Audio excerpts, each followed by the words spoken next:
AITA for kicking everyone out after my sister lied and said my apartment was hers? Stop right there.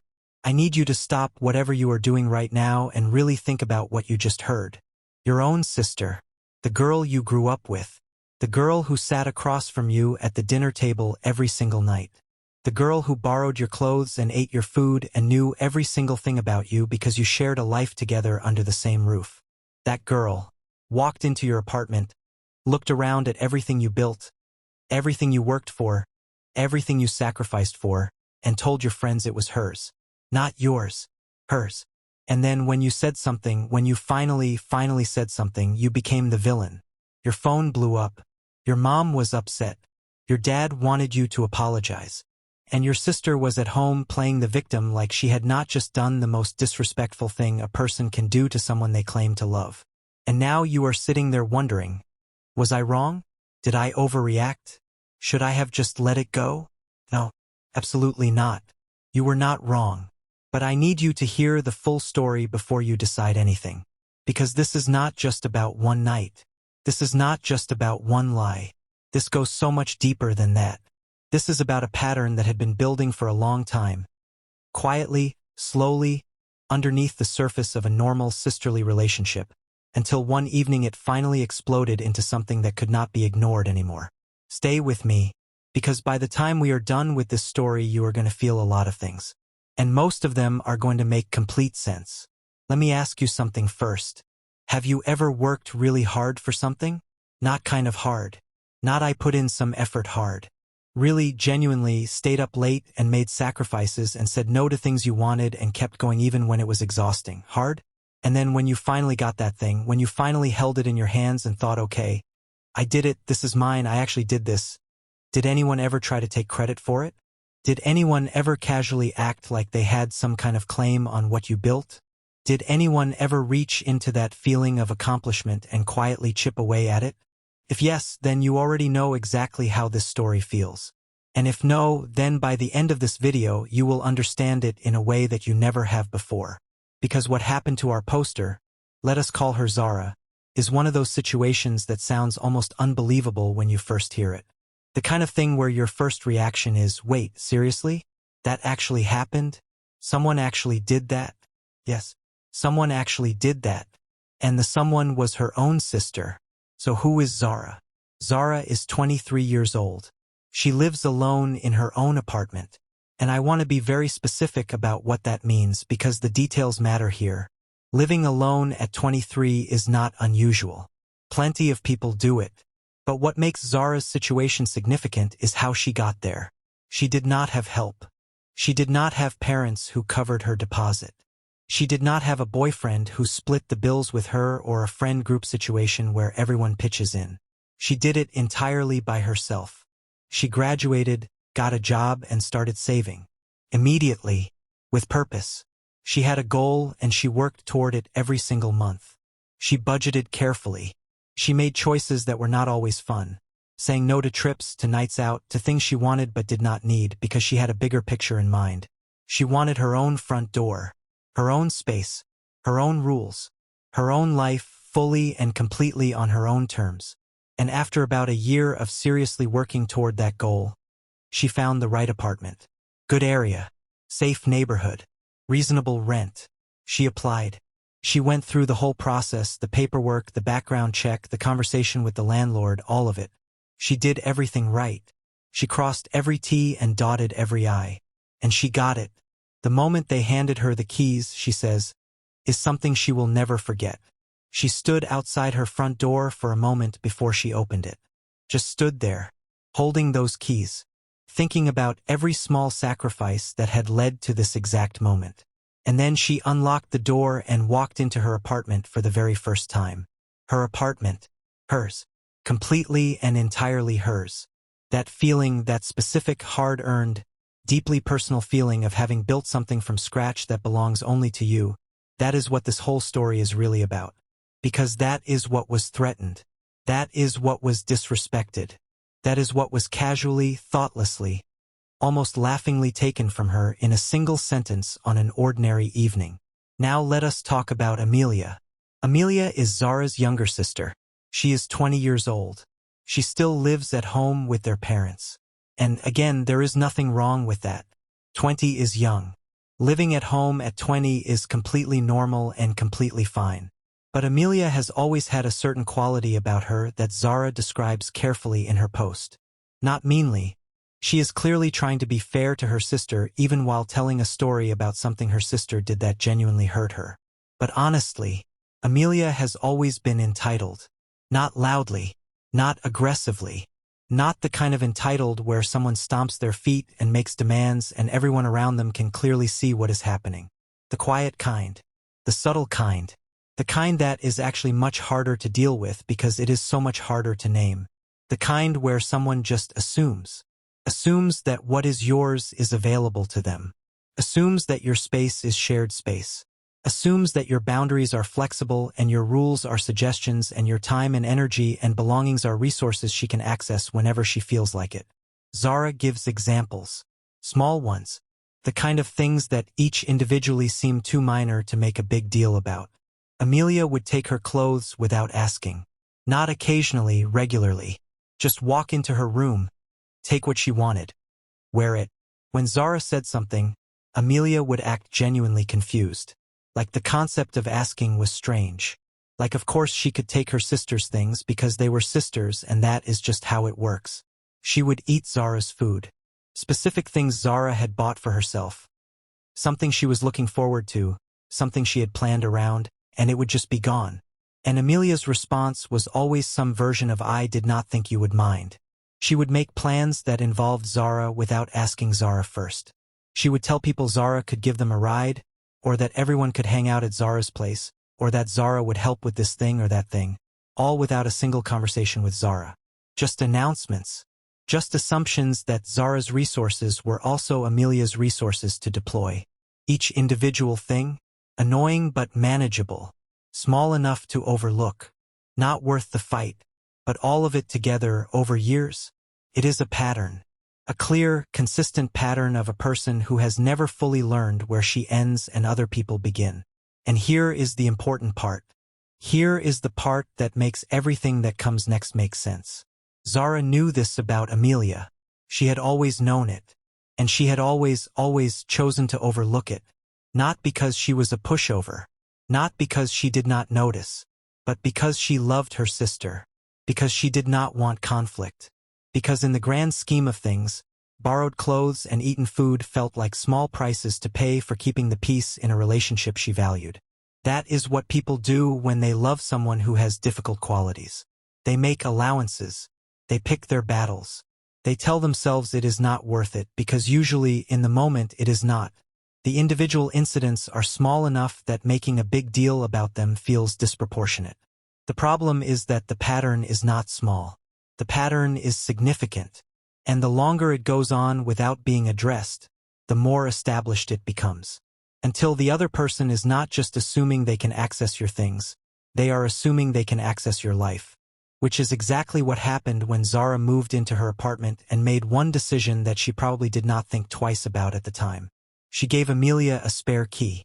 Now in isolation, giving your sister a spare key is a completely reasonable, completely normal, completely kind thing to do. It is a gesture of trust.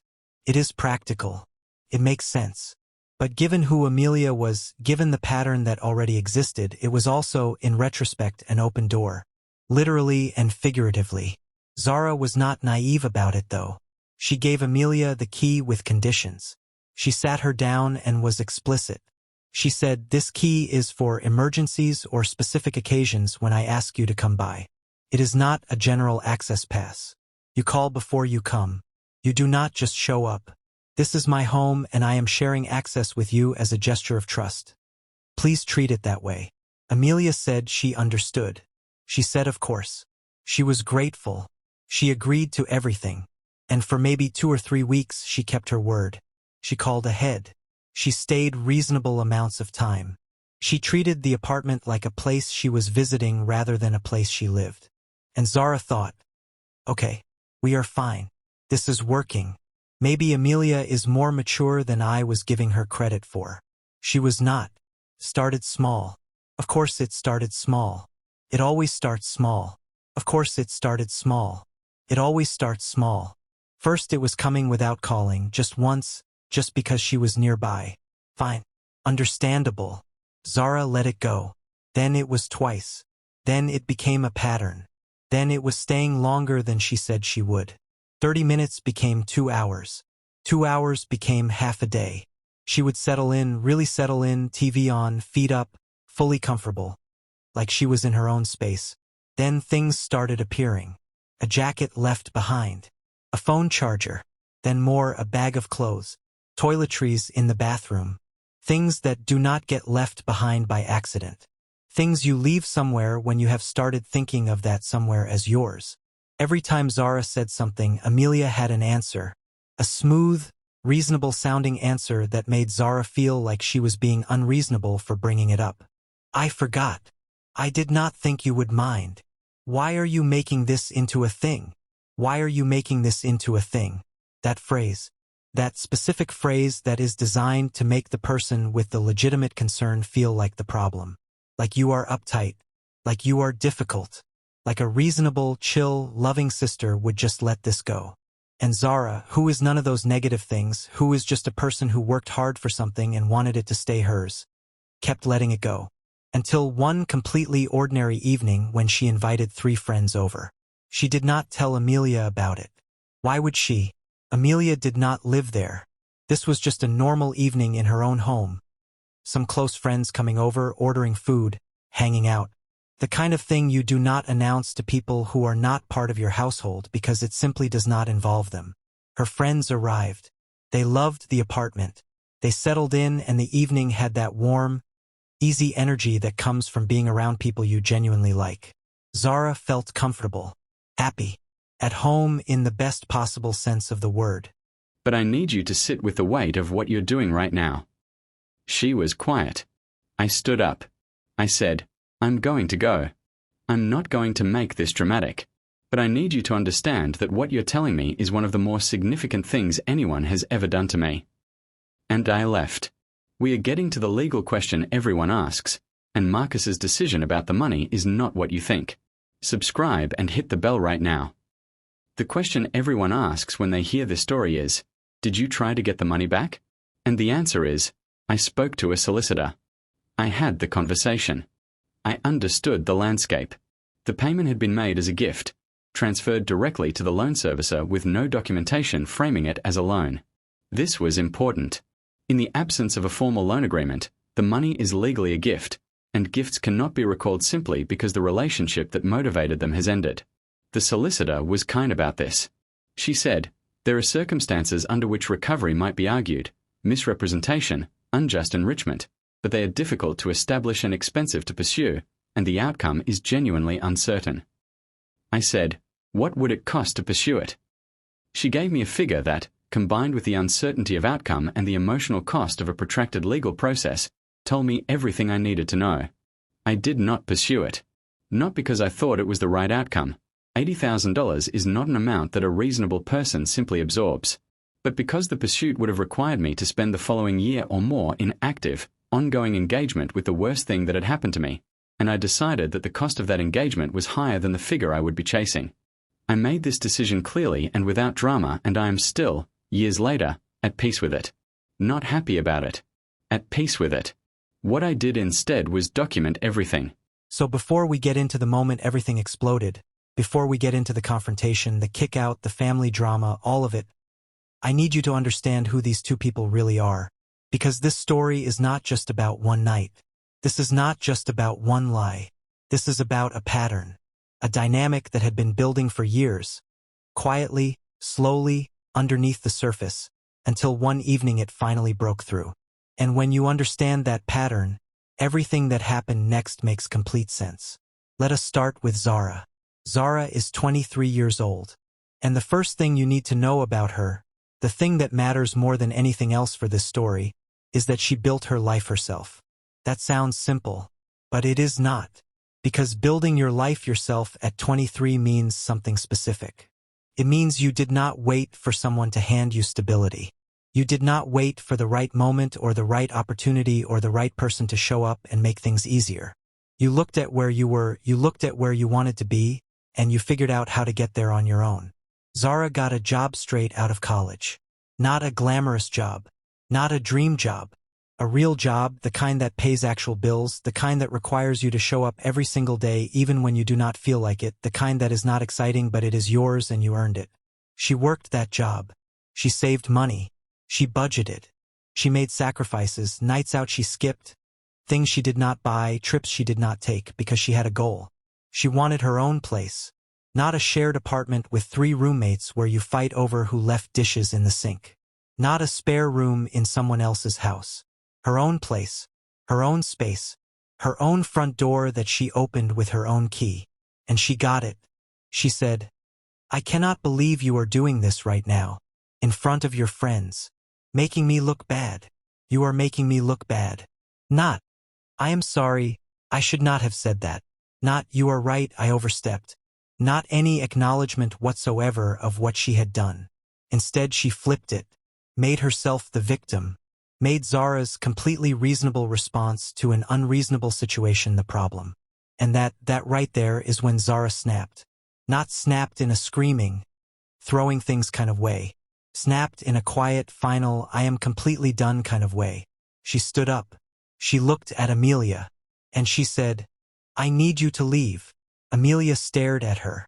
"Are you serious right now?" "Yes. I need you to leave my apartment." "Zara, you are being ridiculous." "I am not being ridiculous. This is my home. You came here without asking, you told my friends it was yours, and now you are making me the problem. I need you to leave. Right now." The room was completely silent. Maya, Sarah, and Jake were frozen. Nobody knew where to look.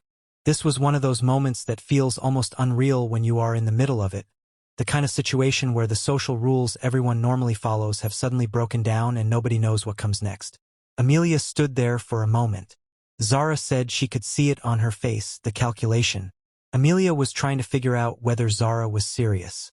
Whether she would actually hold the line or whether this was a bluff she could push through the way she had pushed through every other boundary Zara had ever tried to set. Zara did not blink. And Amelia realized, maybe for the first time ever, that her sister was not going to back down. So she left. But she did not leave quietly. On her way out, she made sure to make it clear that she thought Zara was being completely unreasonable. She muttered loud enough for everyone to hear. Amelia would borrow Zara's clothes without asking. Not once in a while, regularly.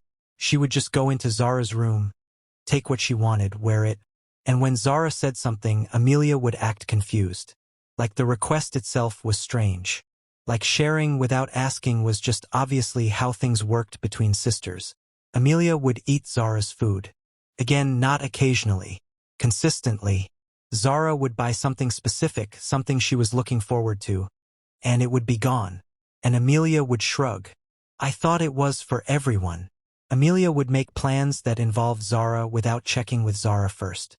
She would tell people, "Oh yeah, Zara can give us a ride," or "We can hang out at Zara's." Not as a question, as a statement. Like Zara's time and resources were automatically available for Amelia's use. And every single time Zara would feel that flicker of annoyance, that low-level frustration. And every single time she would push it down. Because this was her little sister. Because it was not worth the fight. Because in the big picture, these were small things. Except they were not small. They were never small. They were a pattern. A consistent, ongoing pattern of Amelia treating Zara's life like it was partly hers. Like Zara's independence was something Amelia also got to access, just without any of the work or responsibility. When Zara moved into her apartment, something interesting happened. Amelia was excited. Genuinely, enthusiastically excited. She helped Zara move in. She helped arrange furniture. She talked about how cool the apartment was, how great the area was, how much she loved it. And Zara, who loves her sister, who wanted to share this good thing in her life, felt warm about that. She felt like maybe this was a new chapter. Maybe now that Zara had her own space, the dynamic would shift. Maybe Amelia would respect the apartment more than she respected Zara's space at their parents' house. Because this was different. This was official. This was a real lease with real rules. So when Amelia asked if she could have a spare key, just for convenience, just in case, Zara said yes. But she said yes with conditions. She was clear. She sat Amelia down and she said, "This key is for emergencies or when I specifically ask you to come by. This is not an open invitation. You do not come here without calling first. You do not treat this apartment like it is your space. It is my home and you are welcome here as a guest, but only as a guest and only when I have said it is okay." Amelia agreed. Completely. She said she understood. She thanked Zara for trusting her. And for a little while, maybe 2 or 3 weeks, she kept her word. She called before coming. She stayed for reasonable amounts of time. She was respectful. Zara started to think, okay, we are good. This is working. But then it started. The gradual drift back into old habits. It started with coming without calling, but just once, and she had a reason. "I was in the area." Fine. Okay. Understandable. Then it was twice. Then it was regular. Then it was coming and staying longer than expected. 2 hours when she said she would stay for 30 minutes. 3 hours. Half the day. Then it was leaving things behind. First it seemed accidental, a jacket, a phone charger. But then it became more. A bag of clothes. Toiletries in the bathroom. Things that you do not accidentally leave behind. Things you leave behind because somewhere in your head you have decided that this is also your space. Each time Zara said something, Amelia had a response. A reasonable-sounding response. "I forgot. I thought you would not mind. It is just temporary. Why are you making such a big deal about this?" And that last one, "Why are you making such a big deal about this?" is important, because that is the phrase that kept Zara from pushing harder. That is the phrase that made her feel like maybe she was overreacting. Like maybe she was being uptight or selfish or unfair to her own sister. So she kept letting it slide. Until the night she invited her friends over. Now here is something important that I want you to notice about this setup. Zara did not invite Amelia to this gathering. Not because she was trying to exclude her, not because she did not want her there, but simply because Amelia did not live there. This was Zara's home. These were Zara's friends. This was a normal evening in her own apartment. She did not need to notify Amelia. She did not need to plan around Amelia. She did not need to consider Amelia at all, because Amelia was not a resident of that apartment. But Amelia showed up anyway, with her key, and walked in like she belonged there. Now, in a healthy dynamic, that would have been a little awkward but manageable.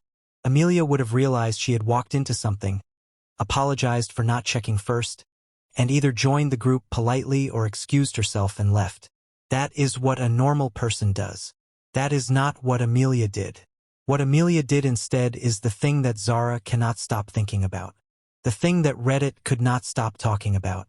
The thing that, when you really sit with it, reveals everything about how Amelia sees her sister's life, and her sister's home. She walked in. She looked around. She assessed the situation. And then she told one of Zara's friends that this apartment was hers. Not a mistake. Not a joke that landed wrong. Not a slip of the tongue. A deliberate, confident, casual statement of ownership over something that was not hers. And the reason this is so significant, the reason this is not just a weird thing to say, is because of everything that came before it. Every borrowed item, every uninvited visit, every piece of herself that Amelia had slowly moved into this space. She had been treating this apartment as partly hers for months. She had been acting like she had a claim on it, and now she said it out loud. In front of witnesses. Zara heard it, and something happened inside her in that moment that she tries to describe in her post. And honestly, her description is one of the most real, most relatable things I have read on Reddit in a long time. She said it felt like everything went quiet. Not like the room went quiet. The room was still full of noise, people talking, background music. But inside her head, everything went quiet. Like her brain was trying to process something so unexpected that it needed a full second of silence to do it. And then the quiet broke. And what replaced it was not anger, not at first. It was something more complicated than anger. It was this wave of recognition. Like suddenly everything made sense. Every small thing Amelia had done, every boundary she had pushed, every time she had acted like this apartment was partly hers. It all suddenly connected. Into one clear picture. Amelia did not see this as Zara's apartment that she was allowed to visit. Amelia saw this as a shared space that Zara happened to be the official tenant of. And with that one sentence, "This is my apartment," she had just said the quiet part out loud. So what did Zara do? What would you do? You are standing in your own home. You have worked for this home. You have fought for this home. This home represents everything you have built for yourself. And your sister, who you trusted, who you gave a key to, who you welcomed into this space, just told your friend that it is hers. What do you do? That is what part 3 is about. And I promise you, what happens next is not what you expect. If you are still with me right now, if this story is hitting you the way I think it is, then drop a comment. Tell me if you have ever had someone in your life treat your space, your things, or your life like it was also theirs. Tell me how you handled it. And subscribe if you have not already, because we are just getting started. Okay, so here we are. This is the moment, the exact moment that everything changed. The moment that split this story into two halves, before and after. The moment that Zara went from someone who was quietly tolerating a pattern to someone who finally, completely, absolutely had enough.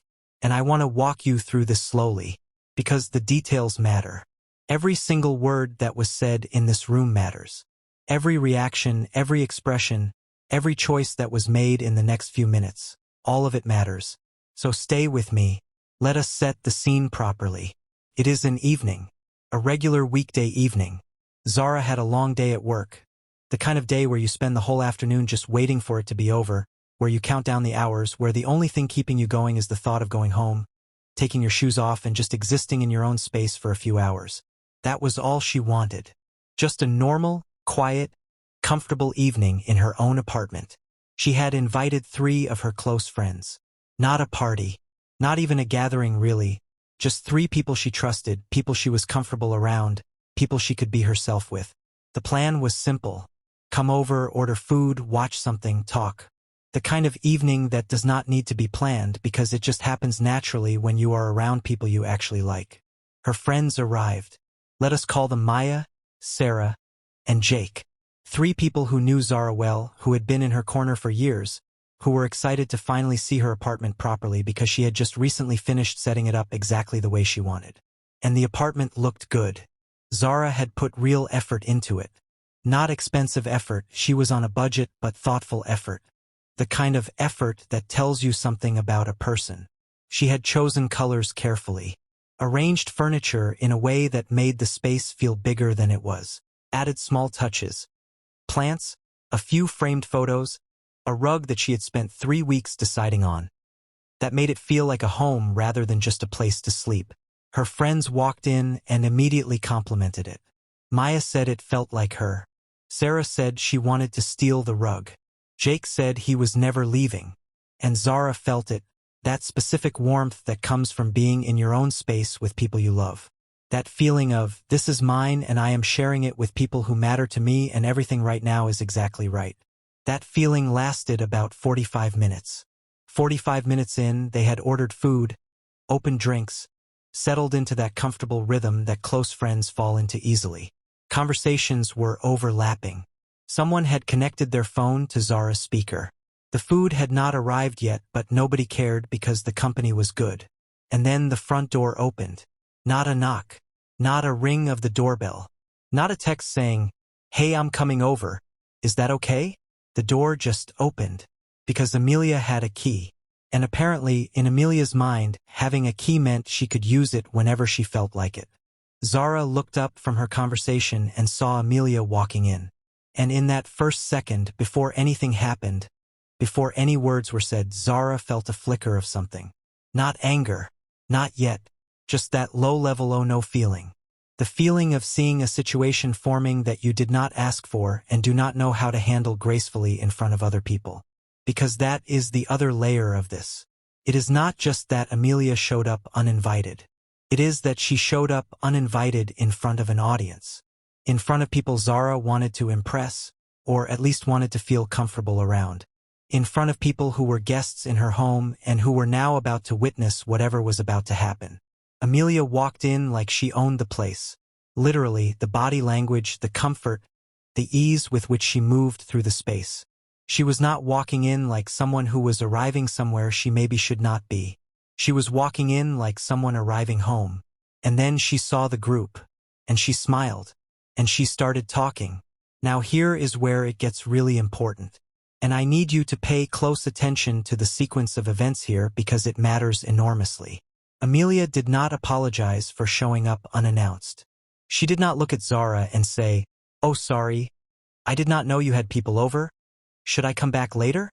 She did not acknowledge in any way that her arrival was unexpected or potentially unwelcome. She just started talking to Zara's friends like she was part of the group. Which, okay, uncomfortable, slightly irritating, but maybe manageable. Maybe Zara could have let that one go. But then Maya, who was friendly and warm and was just making conversation, asked Amelia how she knew Zara. A normal question. The kind of question you ask when you meet someone new in a social situation. And Amelia said, "She's my sister. This is my apartment." 3 words. This is mine.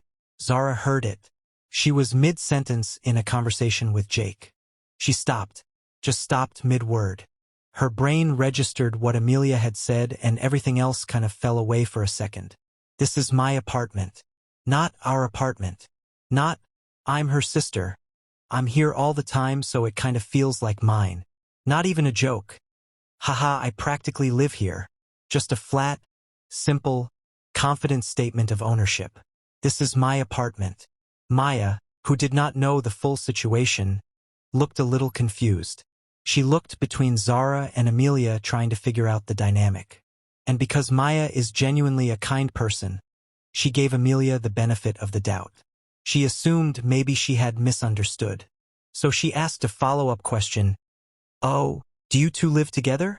And Amelia, and this is the part that Zara says she will never forget, the part that Reddit keeps coming back to, the part that I think is the most revealing moment in this entire story.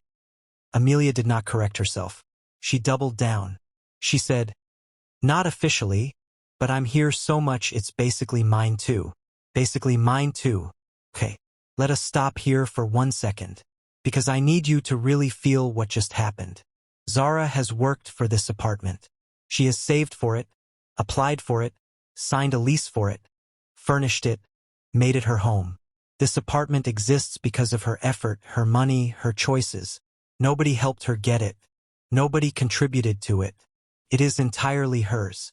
And her sister, who was given a key as an act of generosity, as a gift of trust, just told Zara's friends that it is basically hers too. Not because she pays rent. Not because she helped get it. Not because of any contribution whatsoever. But simply because she comes over a lot. That is the logic. I come here often, therefore it is partly mine. And she said it with such confidence. Such ease. Like it was not even a controversial thing to say. Like it was just a fact. An obvious, unremarkable fact. This is what entitlement looks like when it has been allowed to grow unchecked for long enough.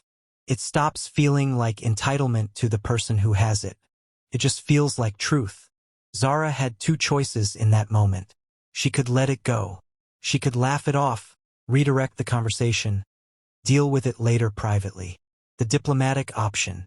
The conflict-avoiding option. The option she had been choosing over and over again for months. Where she could say something. And for the very first time, she chose the second option.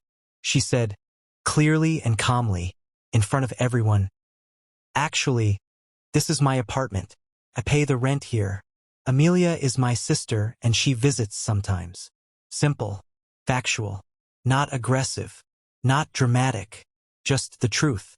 And the room got very quiet. Now a reasonable person, a person who understood that they had just said something they should not have said, a person with any degree of self-awareness would have recognized what was happening, would have looked at Zara's face, understood that they had crossed a line, and backed down, maybe even apologized. Amelia did not do that. Instead, she laughed, like Zara had said something funny, like Zara was overreacting, like the correction itself was the embarrassing thing rather than the original comment. She said, "Oh my God, relax. I was just joking around."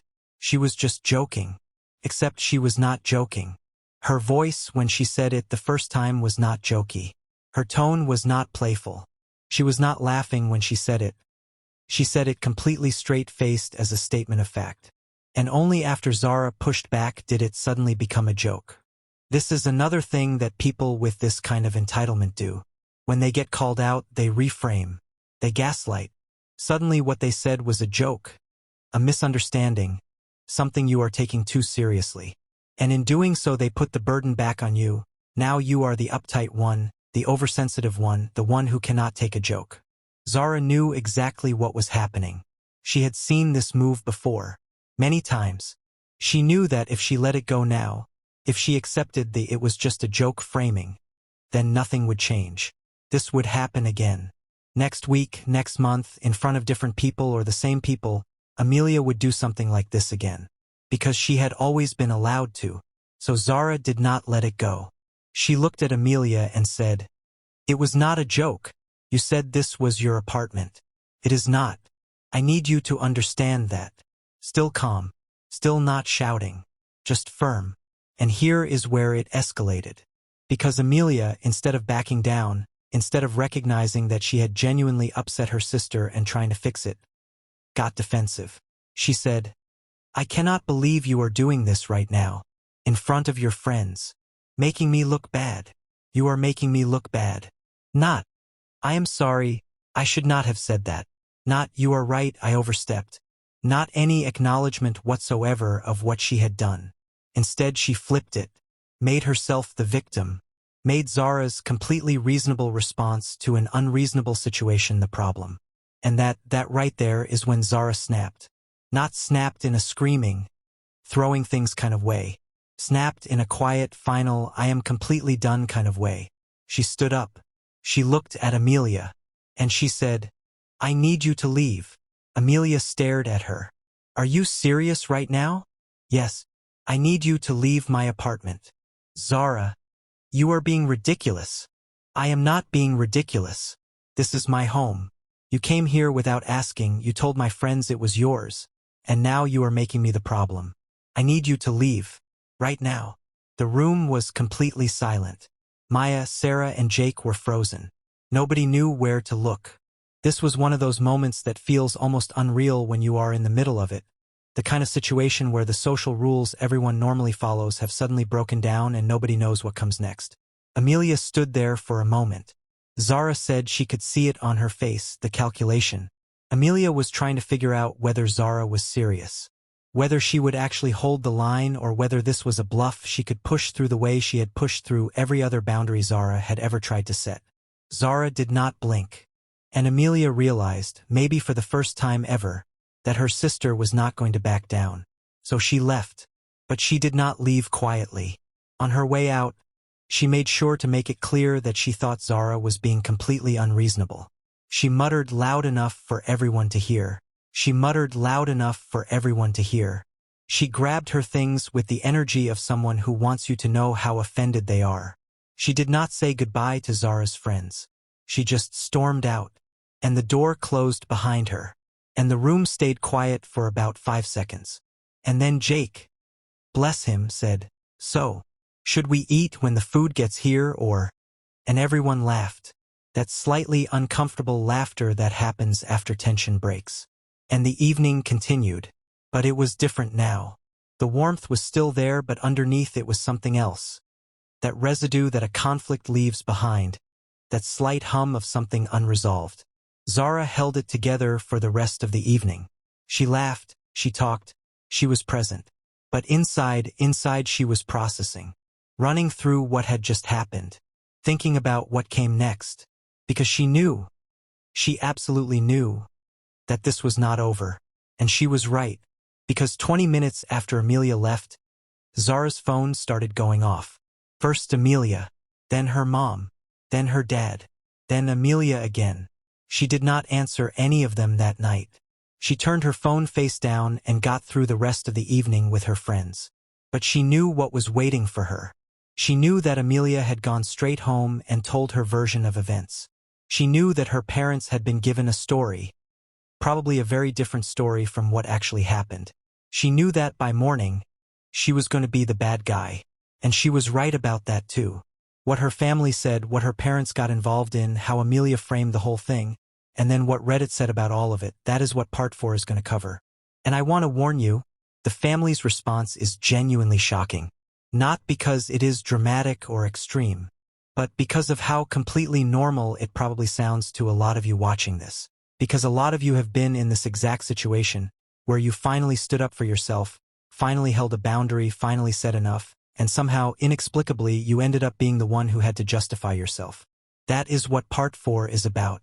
Stay with me, subscribe if you have not already, and let me know in the comments, has anyone ever claimed something of yours like this? Your space, your work, your achievements? Because I have a feeling a lot of you have a story like this, so the friends left. The food was eaten. The evening ended. The door closed for the last time that night and Zara was alone in her apartment. The apartment she fought for, the apartment she built, the apartment that just became the center of the most uncomfortable evening she had experienced in a long time. And she sat there in the quiet. Just her and her thoughts and her phone face down on the coffee table buzzing every few minutes. She did not pick it up. Not that night. She made a conscious decision. Tonight I am not doing this. Tonight I am going to sit in my own space, process what just happened, and deal with the rest tomorrow. She made herself some tea. She sat on her couch, the couch she picked out herself in the apartment she pays for herself, and she just breathed. And for that one night, she gave herself permission to just feel it. Not analyze it. Not plan her response. Not rehearse what she was going to say to Amelia or her parents. Just feel it. And what she felt was this complicated, layered mix of things that she describes really honestly in her post. There was anger, obviously, but underneath the anger there was something sadder. Something that felt almost like grief. Because this was not just about tonight. Tonight was just the night it finally broke the surface. Underneath tonight was years of small moments, years of overlooked things, years of telling herself it was not a big deal. And now it was a big deal. And she could not pretend otherwise anymore. She woke up the next morning to 17 missed messages. Not calls, messages. A full thread of them, spanning from about 10 minutes after Amelia left her apartment all the way to midnight. The first few were from Amelia, and Amelia's version of events. The version she had clearly typed out in a rush, emotional and defensive, was almost unrecognizable to Zara. According to Amelia, she had come over to visit her sister. Just a friendly visit. She had been welcomed into the apartment many times before and had no reason to think this time would be different. She made a small joke to Zara's friends about how much time she spent there. A joke, completely harmless, the kind of thing sisters say to each other all the time. And Zara had completely overreacted. Humiliated her in front of strangers. Screamed at her. Kicked her out like she was nothing. Screamed at her. Zara, who had spoken in a completely level voice the entire time. Zara, who had not raised her voice once. Zara, who had been so deliberately calm that her friends commented on it afterward. Screamed at her. This is the thing about people like Amelia, and I want to say this carefully because I am not trying to diagnose anyone. I am just describing a pattern that a lot of people will recognize. When they are confronted, when they are called out, when someone finally holds a line they have been crossing, they do not respond with accountability. They respond with escalation. They take what happened and they amplify it. They make it bigger, more dramatic, more one-sided. They cast themselves as the victim so thoroughly and so quickly that by the time anyone else hears the story, it sounds like a completely different event. And then they tell that version to everyone who will listen, which is exactly what Amelia did. By the time Zara's parents got involved, which was within hours of Amelia getting home, they had heard a very specific story. Their older daughter had invited their younger daughter over and then viciously turned on her in front of a group of strangers. Had humiliated her. Had treated her like garbage. Had thrown her out of her own family's space. Her own family's space. That phrase, her own family's space, is something Zara's mother actually used in her messages. And it tells you everything you need to know about the family dynamic here. Because to her mother, apparently, Zara's apartment was not just Zara's apartment. It was the family's space. As if the fact that Zara was part of the family meant that the things Zara had earned and paid for were also family property. Which, think about that for a second. Really think about it. Zara paid the deposit on this apartment. Zara signed the lease. Zara pays rent every single month. Zara furnished it. Zara maintains it. At no point did any family member contribute a single thing to this apartment's existence. But because Zara is part of the family, it is apparently the family's space. This is where entitlement does not just live in one person, it lives in a whole system. Amelia did not develop this attitude in a vacuum. She developed it in a family where the lines between what is yours and what is shared were never really clear. Where the older siblings' things were always slightly available to the younger one. Where boundaries were seen as selfishness rather than self-respect. Zara had escaped that system physically when she moved out, but the system had followed her. In the form of a spare key and a sister who had never been told no. Her mother's messages were, and Zara uses this word herself, crushing. Not because they were mean exactly, but because of the tone.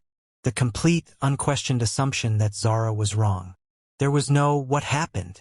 There was no, I heard Amelia's side. I want to hear yours. There was just immediate, total, unconditional belief in Amelia's version of events. An immediate, total, unconditional disappointment in Zara. Her mother said things like, I cannot believe you would do this to your sister. And she was so upset when she came home. And the one that hit Zara hardest. She is your family. Family does not treat each other like this. Family does not treat each other like this. As if Zara was the one who had done something wrong. As if Zara was the one who had walked into someone else's home uninvited and claimed it as her own. As if Zara was the aggressor in this situation. The complete inversion of what had actually happened. And Zara sat there reading these messages and felt something that I think a lot of people who come from families like this will recognize immediately. That specific, suffocating feeling of being the person who is always expected to be reasonable. Always expected to be the bigger person. Always expected to absorb the impact of other people's behavior and respond with grace and understanding. Because that had always been Zara's role. The responsible one. The mature one. The one who had her life together. And somehow, being the one who had her life together meant that she was also expected to be endlessly accommodating of the people who did not. Her father's message was shorter. Less emotional than her mother's. But in some ways harder to read. He said, you should call your sister and apologize. This is not worth damaging your relationship over. Apologize. He wanted Zara to apologize. To Amelia. For standing up for herself in her own home. Now I want to pause here because I think this is the moment in the story where a lot of people would have cracked. Where the weight of the family pressure, the messages, the disappointment, the expectation that you are the one who needs to fix this, would have been enough to make you pick up the phone and say sorry just to make it stop. Because that pressure is real. Anyone who has ever been in a family dynamic like this knows exactly how real it is. It is not just about this one incident. It is about your whole history with these people. It is about the fear of being the one who broke something.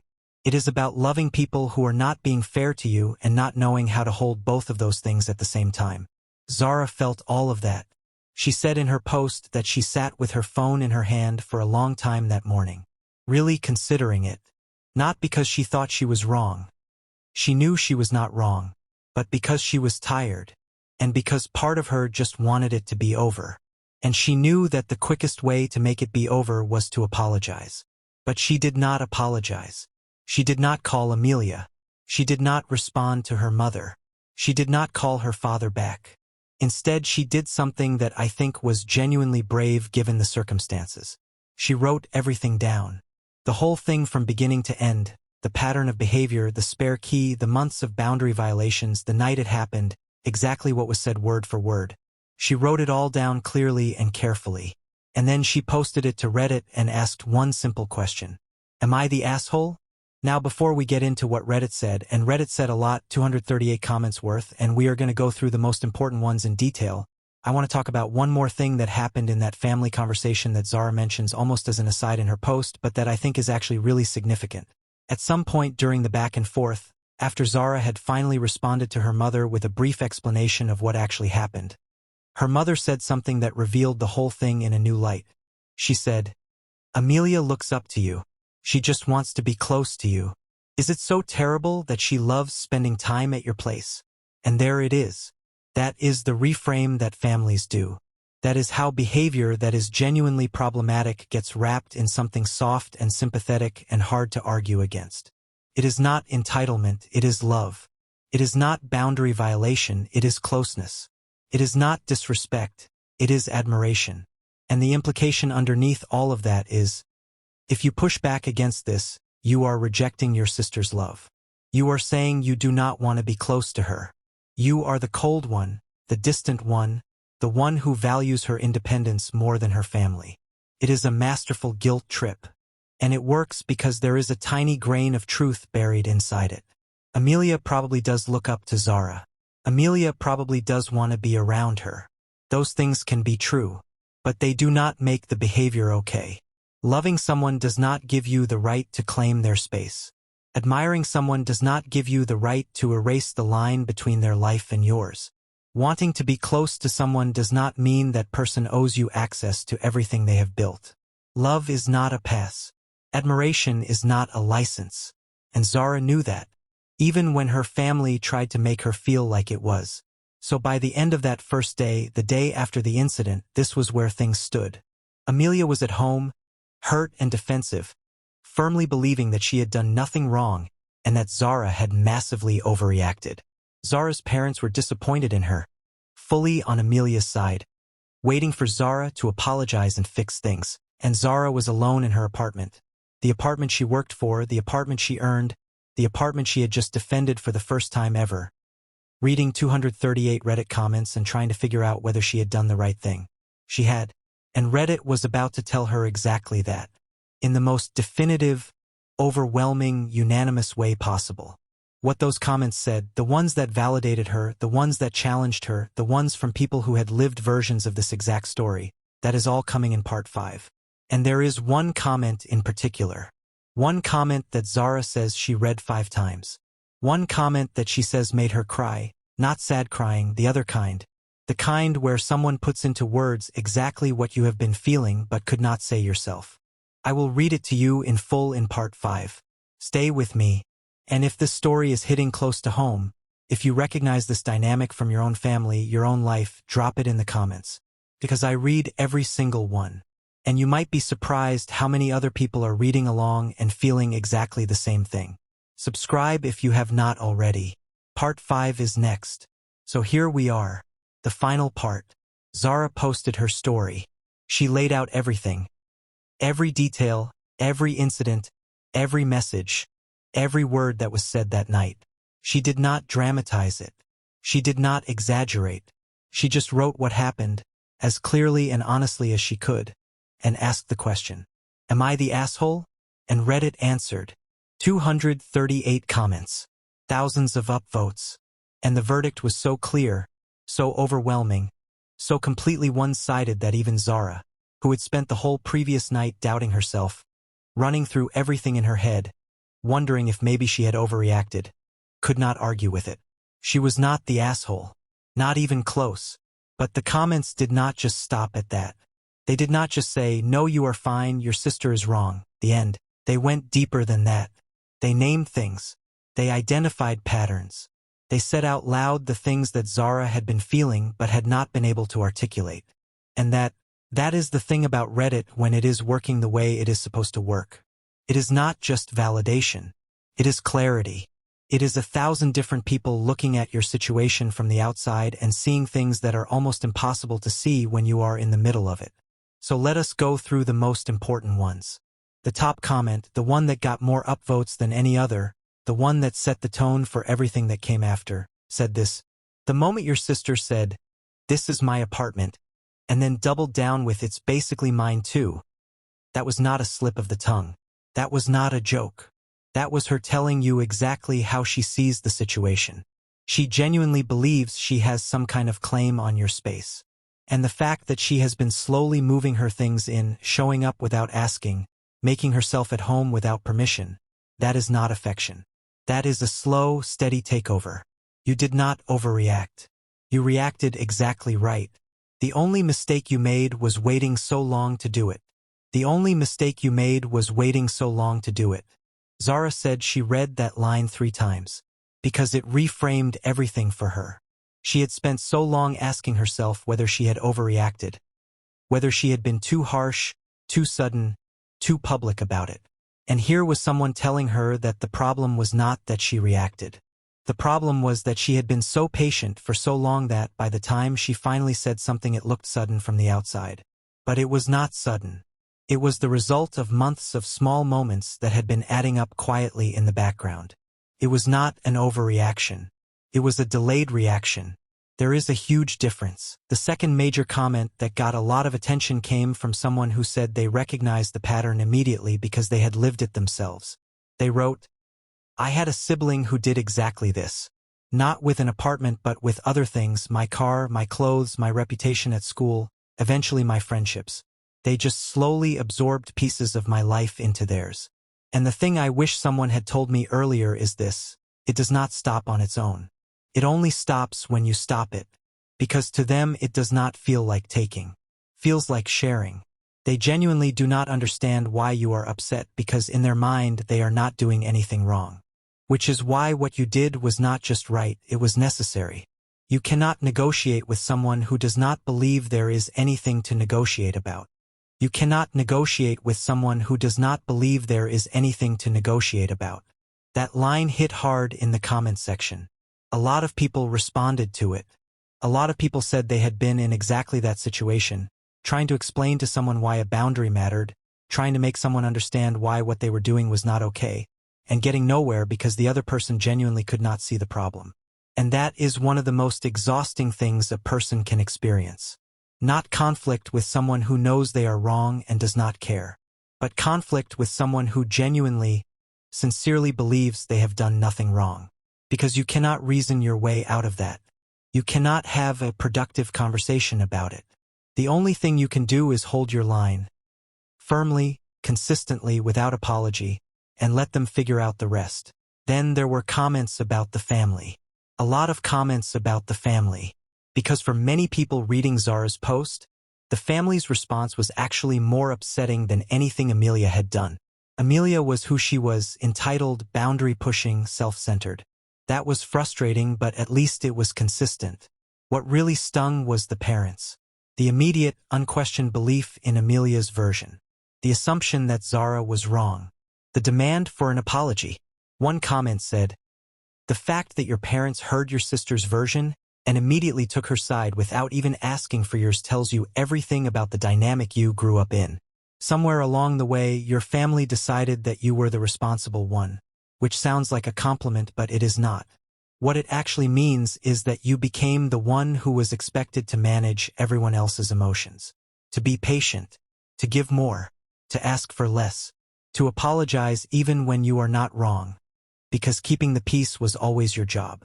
You leaving that dynamic physically, moving out, did not change it. They just expected it to come with you.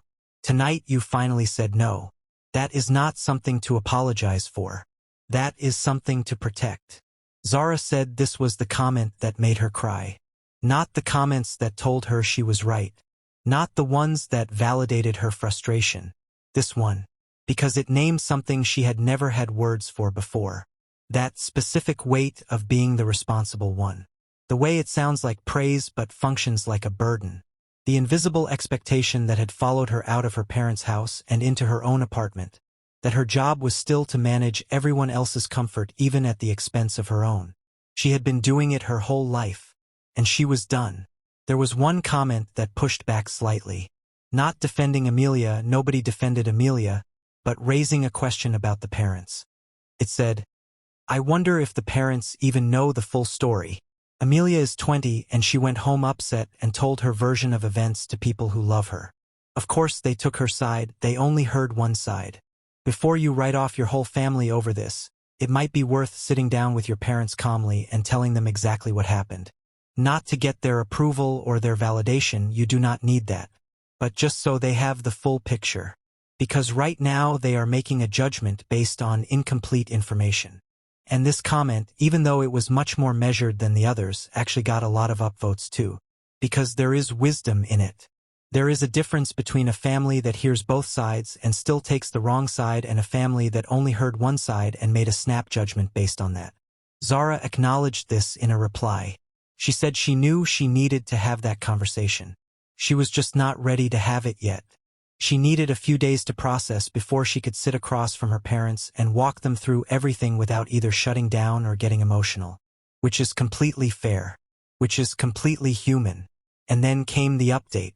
About 4 days after the original post, Zara came back. And the update is honestly one of the most quietly powerful things I have read on this platform. Not because it is dramatic. Not because there is a big twist. But because of how clear she sounds. How settled. Like someone who went through something difficult and came out the other side knowing exactly where they stand. Here is what she said. She said she took 3 days before she reached out to anyone. 3 days of not responding to messages. Not picking up calls. Just being alone in her apartment and thinking. She said it was the first time in her life she had given herself permission to not immediately manage a situation. To just sit with it and let it breathe. On the 3rd day she called her mother. Not her father. Not Amelia. Her mother first, because she felt like her mother was the one most likely to actually listen if approached calmly. She said the conversation was hard. Her mother started defensive, started with the same assumptions. But Zara did something different this time. She did not argue. She did not try to prove she was right. She just told the story. Slowly, clearly, from the very beginning. Every incident. Every boundary that had been crossed. Every time she had let something go. The clothes, the food, the unannounced visits, the things left behind. All of it leading up to that night. And she said her mother went quiet about halfway through. Not the kind of quiet that means they are not listening. The kind that means they are hearing something they had not heard before and they do not quite know what to do with it. By the end of the conversation, her mother did not apologize. Not fully. But she said something that Zara said was enough for now. She said, "I did not know it had been going on that long. I did not know it had been going on that long." Because Zara had never told her. Zara had been handling it alone. Quietly. The way she handled everything. By herself, without asking for help. Without telling anyone how much she was carrying. And so from the outside it looked like nothing had been wrong until suddenly everything was wrong. It looked like an overreaction because nobody had seen the buildup. Then she talked to her father. Shorter conversation. He is a man of fewer words. But he listened. And at the end he said, "Okay. I understand better now." That was it. That was the whole thing. But from him, Zara said that meant something. And then Amelia. The conversation she had been putting off. The one she was most nervous about. Because with her parents there was a chance of being heard. With Amelia she was not sure what to expect. She does not know if Amelia truly understands or if she is just saying what she needs to say in the moment. Time will tell. Behavior will tell. But the conversation happened. The line was drawn. Clearly, directly, without apology. And that, for now, is enough. So was she the asshole? No. Not even a little bit. But more importantly than what Reddit said, more importantly than the verdict, the comments, the validation, is what Zara did with all of it. She did not use Reddit's response as a weapon. She did not screenshot the thread and send it to her family. She did not walk into those conversations saying, "See, the internet agrees with me." She used it as clarity, as a mirror, as the thing that helped her finally see her own situation from the outside and understand what she needed to do. And what she needed to do was simple. Hard but simple. She needed to stop managing everyone else's comfort at the expense of her own. She needed to stop letting love be used as a reason to accept things that were not okay. She needed to stop apologizing for protecting what she had built. She needed to treat her own life with the same seriousness that she had always treated everything else. And she did. That is the story. That is all of it. And I want to leave you with one thought before we go. There is a version of this story where Zara apologizes, where she calls Amelia that first morning, says sorry for making a big deal out of it, smooths everything over, and goes back to how things were. It would have been easier in the short term. The messages would have stopped. Her parents would have been relieved. Amelia would have been fine. And nothing would have changed. The next week, the week after, the month after, Amelia would have kept coming over uninvited. Kept treating the apartment like hers. Kept pushing the line. Because the line had never actually held. Because every time Zara got close to holding it, she backed down. And Amelia had learned, over years and years, that backing down was what Zara did. Until it was not. The version of the story where Zara holds her ground, that version is harder in the short term. More uncomfortable. More conflict. More difficult conversations. But it is the only version where something actually changes. The only version where Zara gets to keep her space. Not just the physical space of her apartment, but the inner space of her own self-respect. That is what boundaries are really about. Not rules. Not rigidity. Not being cold or difficult or selfish. Just deciding that the life you built belongs to you. And meaning it. If the story meant something to you, if it hit close to home in any way, I want to hear about it. Drop it in the comments. Tell me your version of this. Tell me about the Amelia in your life. Tell me about the moment you finally held the line, or the moment you wish you had. I read every single comment. Every one. And if you are new here, subscribe. Right now. Because this is what we do every week. Real stories. Real people. Real moments that make you feel something. Next week I have a story that is going to absolutely floor you. The setup alone is going to make your jaw drop. You do not want to miss it. I will see you there.